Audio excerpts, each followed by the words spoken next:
മകൻ അവന്റെ ആടുകളെ മേയിച്ചുകൊണ്ട് വനാന്തരത്തിലിരിക്കുന്നു പറയാൻ വിട്ടുപോയി. പലപ്പോഴും ദൈവത്തിന്റെ സന്നിധിയിൽ നമ്മുടെ തലമുറകൾ നമ്മൾ മറക്കാറുണ്ട്. എങ്ങനെയെന്നറിയാമോ? സ്തോത്രം, ഹല്ലേലൂയ. ദൈവത്തിന്റെ ദൂതൻ അനുഗ്രഹമായി നമ്മുടെ അടുക്കിലേക്ക് വരുന്നു. പലതിനും നമ്മൾ വാശി കാണിക്കാറുണ്ട്. സ്തോത്രം, പലതും നമ്മൾ മറന്നു പോകാൻ നമുക്ക് കഴിയത്തില്ല. പലതും നമുക്ക് എന്ത് ചെയ്യാൻ പറ്റത്തില്ല, അംഗീകരിക്കാം. എന്തിലൊക്കെ നമ്മളങ്ങ് വാശി കാണിക്കും. ദൈവത്തിന്റെ സന്നിധിയിൽ നമ്മുടെ ജഡത്തിന്റെ പ്രവർത്തനം നമ്മൾ ഉണർന്നു വരുമ്പോൾ വളരെ നമ്മൾ ശ്രദ്ധിക്കണം. ഇത് നമ്മുടെ തലമുറയെ നന്നായിട്ട് എന്ത് ചെയ്യും, അത് ബാധിക്കും. സ്തോത്രം, ഓരോ ദിവസവും ദൈവസ്ഥലിൽ നമ്മൾ താഴണം, താഴ്മയോടെ ഇരിക്കണം. അപ്പാ, എന്നിൽ എന്തെങ്കിലും കുറവ് വന്നിട്ടുണ്ടോ?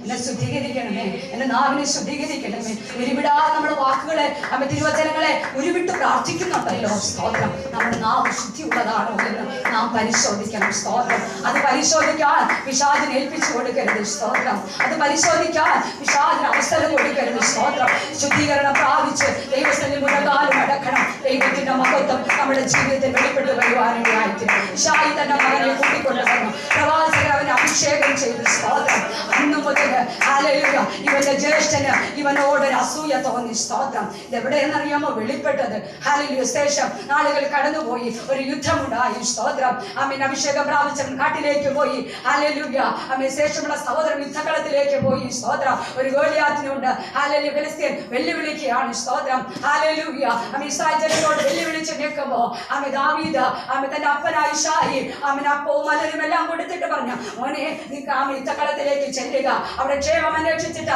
നീ കടന്നു വരിക എന്ന് പറഞ്ഞു. സ്തോത്രം, അപ്പവും കൊണ്ടുപോയി അവർക്ക് കൊടുത്തപ്പോ ജ്യേഷ്ഠനോട് സംസാരിച്ചു.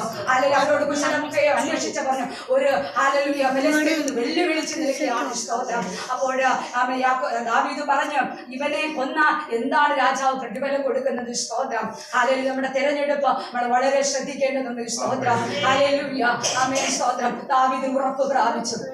അതിനു മുന്നേ അവർ കരടിയെ കൊന്നിട്ടാണ് വന്നത്.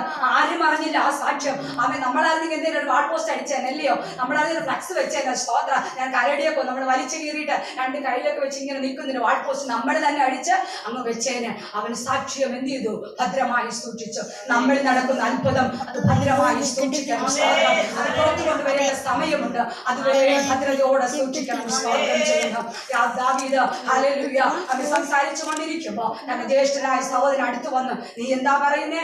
ഹല്ലേലൂയ, എന്റെ അപ്പൻ നിന്നെ ഏൽപ്പിച്ച ആടുകൾ എന്തിയേ? സ്തോത്രം, നിനക്കെന്താ ഇവിടെ കാര്യം? ഹല്ലേലൂയ, നിനക്ക് കഴിവില്ല, നിന്റെ അഹങ്കാരവും നിന്റെ നിഗളവും എനിക്കറിയാം. എവിടെ വീണ ആ വിത്തെന്നറിയാമോ? സ്തോത്രം, അഭിഷേകം വീണപ്പോ സ്വന്തം സഹോദരനിലുണ്ടായ ഹല്ലേലൂയ ആ വിത്താണ്. ഹല്ലേലൂയ നമ്മൾ വായിക്കാറുണ്ട്, പ്രാർത്ഥിക്കാറുണ്ട്. ഒത്തിരി പ്രസംഗം കേട്ടിട്ടുണ്ട്.